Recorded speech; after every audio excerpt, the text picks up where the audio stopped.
ගුණක පොතක්ද? පොතක් දෙන්න.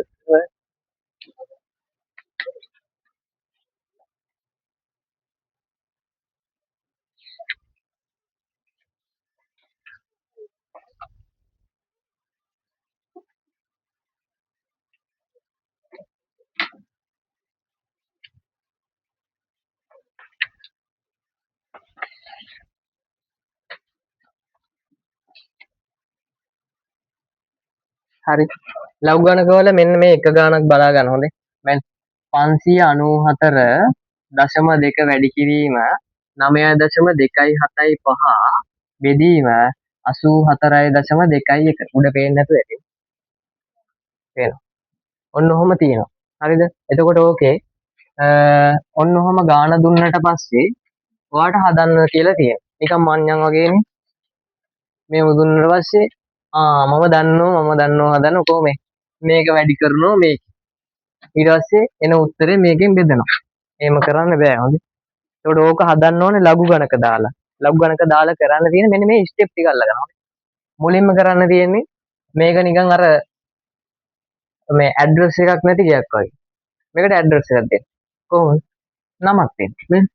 B P කියලා ගන්න. P සමානයි 594.2 වැඩි කිරීම 9.275 බෙදීම 84.21 අමාරුද? ඕක ලියන්න බැරි නේද? එක වසරට යවන්න ඕන. ඇඩ්‍රස් එක දෙන්න බැරිනේ. වැඩක් නැහැ. මේක P කියලා දාලා ලියන්න බැරි. හරි. ඊළඟට කරන්න ඕනේ ඇඩ්‍රස් එකක් දුන්නට මදිනේ. මොකද? ඇඩ්‍රස් එකක් දුන්නට මදි. දැන් දාන්න වෙනවා ලඝු. ලඝු දාන්න කොහොමද? දෙපැත්තටම ලඝු දාන්නේ. ලඝු 10 පාදයට P. හරිද? ලඝු 10 පාදයට P. මේ පැත්තට දාන්න ලඝු. මේ ලඝු දාදි දැන් ඔයා දැන් මේ බලන්න. නිකන් හිතන්න මේ තාප්පේ කියලා. හරිද? මේ තාප්පේ මේ ගෙවල් දෙක. හරිද? පළවෙනි ගෙදරට ගේනවා කාර් එකක්. එහා පැත්තේ ඉන්න ගෙදරට ගියේ නැද්ද කාර් එක? ඒ වගේ තමයි. එහෙනම් මෙහෙට ලඝු 10 පාදයට P දැම්මොත් මෙහෙටත් මොකද කරන්නේ? ලඝු 10 පාදයට P දාන්න ඕන. නම් දාමු. ලඝු 10 පාදයට මේකේ තියෙන හෙන කොටක් නේ. එහෙනම් 594.2 වැඩි කිරීම 9.275 බෙදීම 84.21. හරිද? ඔය ස්ටෙප් තුන අවුල්ද? නෑ. ඉවත් නෑනේ. ලඝු ගණක වල නීති තුනක් තියෙනවා. හොඳේ. නීති තුන මොකද්ද? ලඝු ගණක වල එකතු කිරීමක් තිබ්බොත් මොකද කරන්නේ? ගුණ කරනවා. ගුණ කිරීමක් තිබ්බොත් එකතු කරනවා. හොඳට බලන්න. එකතු කිරීමක් නම් ගුණ කරා, ගුණ කිරීමක් නම් එකතු කරා. බය වෙලා ඉන්නේ. හරි. බෙදීමක් නම් අඩු කරා, අඩු කිරීමක් නම් බෙදුවා. අර එහෙම ගියා මෙහෙම ගියා. අඩුවක් නම් බෙදුවා, බෙදීමක් නම් අඩු කරා. එකතුවක් නම් ගුණ කරා, ගුණ කිරීමක් නම් එකතු කරා. ඔය තමයි 10 වසරට තියෙන නීති ටික. හැබැයි ඉතින් 11 වසරේ නීතියක් තියෙනවා. අන්න ඒකත් උගන්වලා තියෙනවා. ඉතින් ඉස්කෝලවල මාත් ඉතින් ගෙන්නවා. හරිද? බලයක් තිබ්බොත් ඒක ඉස්සරහට ගෙන්නනවා. මෙන්න මේ වගේ. හොඳේ. මෙන්න මෙහෙම. ලඝු 10 පාදයට 10 2. මේ 10 2 කියන්නේ බලයක් වගේ නේද? මේ 10 දෙවෙනි බලය නේද? අන්න ඕක ඉස්සරහට කියන එක. 2 වැඩි කිරීම ලඝු 10 10 කියලා ලියන එක තමයි ඒ නීති. ඇති දෙයක් නැහැනේ මේක ඉස්සරහින් ලියන්න අමාරුද? නෑනේ. නීති තුන ඔන්න ඕකයි. එතකොට දැන් ওই නීති මේකට දාන්න ඕනේ. කතා නවත්තා. හරිද? තද වෙනවා. ලඝු 10 පාදයට P සමානයි. මේ බලන්න. ලඝු 10 පාදයට තිබ්බා. දැන් මම කියන්නේ මේ P ගෙදරට කාර් එකක් ගෙනාවා. අල්ලපු ගෙදරට කාර් එකක් ගෙනාවා. මේ හිතන්නකො මේ අම්මයි තාත්තයි පුතයි. අම්මත් පදින්න ඉල්ලනවා කාර් එක. තාත්තත් පදින්න ඉල්ලනවා කාර් එක. පුතත් පදින්න ඉල්ලනවා කාර් එක. අන්න ඒක දාන්න.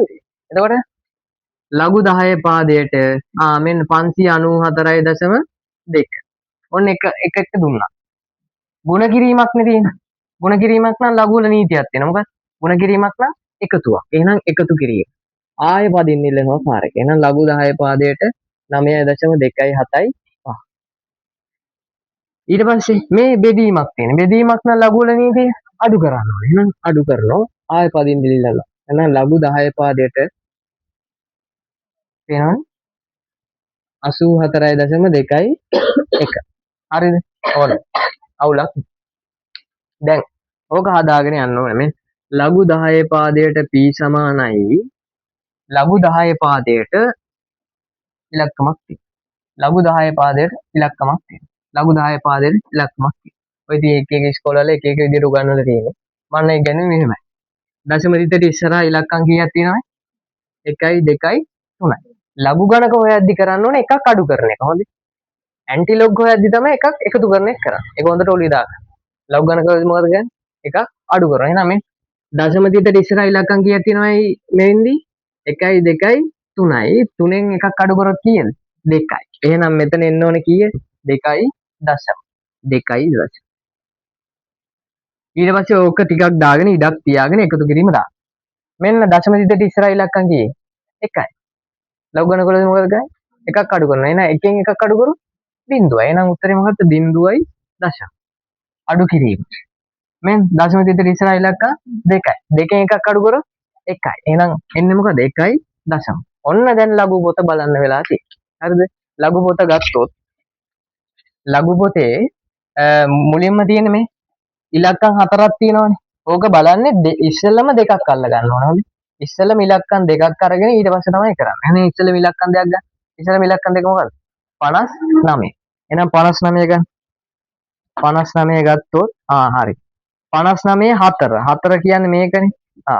77යි 38.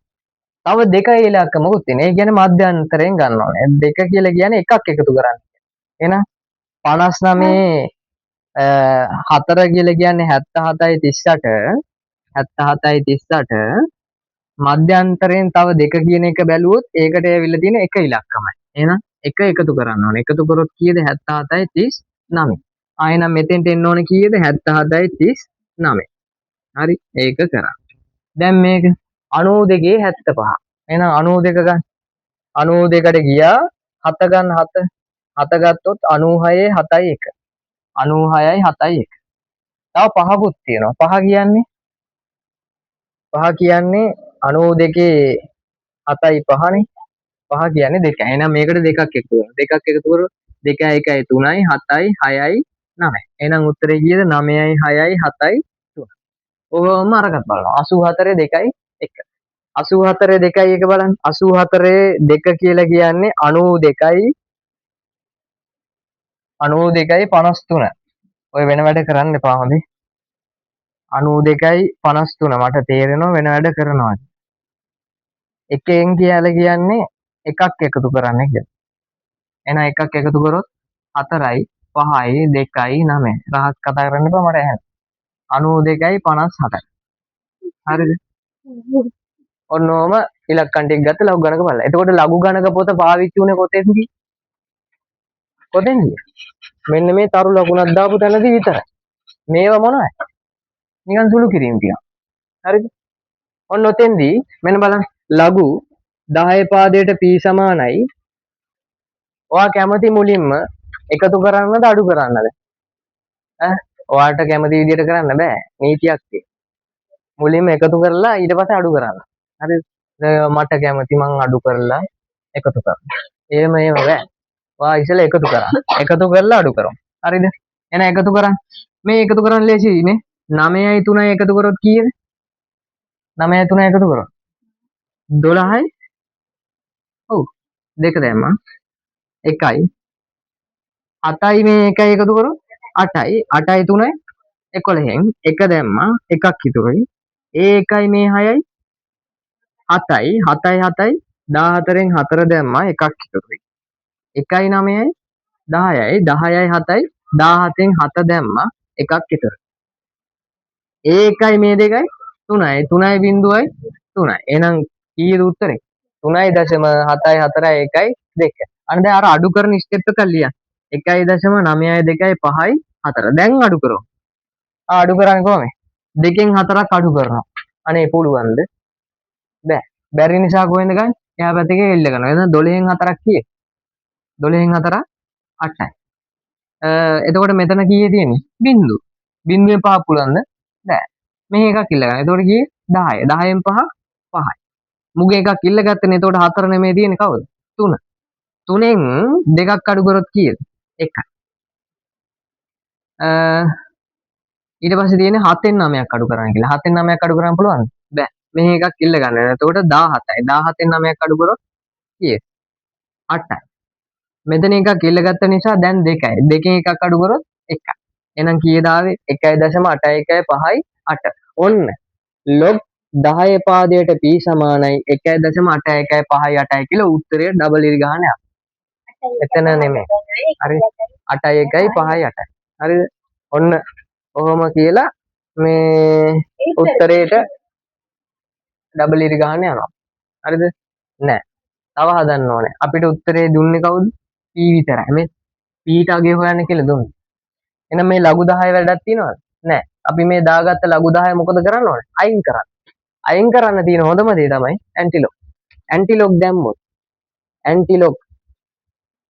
ඇන්ටිලොග් p සමානයි 1.81 හරිද? හදන්න තියෙන්නේ. මෙතන එකයිනේ. මං කිව්වා අර ලඝු ගණක කරත් එක අඩු කරනවා. ඇන්ටිලොග් වලදී එක එකතු කරනවා. එහෙනම් මේ එකට එකක් එකතු කරොත් කීයද? 2යි. පැත්තෙන් දාගන්න එක තිත 2යි කියලා. මම පැහැදිලි කරන්නම්. තිත 2යි කියලා කියන්නේ ඉලක්කම් දෙකක් කරලා තිත තියන්නේ. හරි. එහෙනම් දැන් මේ 8යි 1යි 5යි 8 තියෙනව නේද? මේක පාවිච්චි කරලා අපි මේක හැදුවා. හොඳේ. මේ 8යි 1යි 5යි 8 තියෙන්නේ 8158. අන්න ඒක ලඝු පොතේ කොහෙද තියෙන්නේ කියලා බලන්න. 8158 තියෙන්නේ 49යි 8156 තියෙනවා 65 4. තව දෙකක් තිබ්බනම් හරි. තව 3 ගත්තනම් හරි. එතකොට 65 4යි 3. එහෙනම් උත්තරයක් ආව 65යි 4යි 3 කියලා. හරිද? ඔය p ට උත්තරය ආවා. හැබැයි කිව්වා මොකද්ද?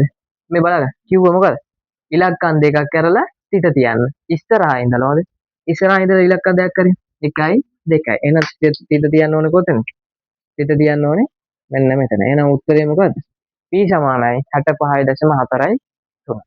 හරි. හදා ගන්නවා.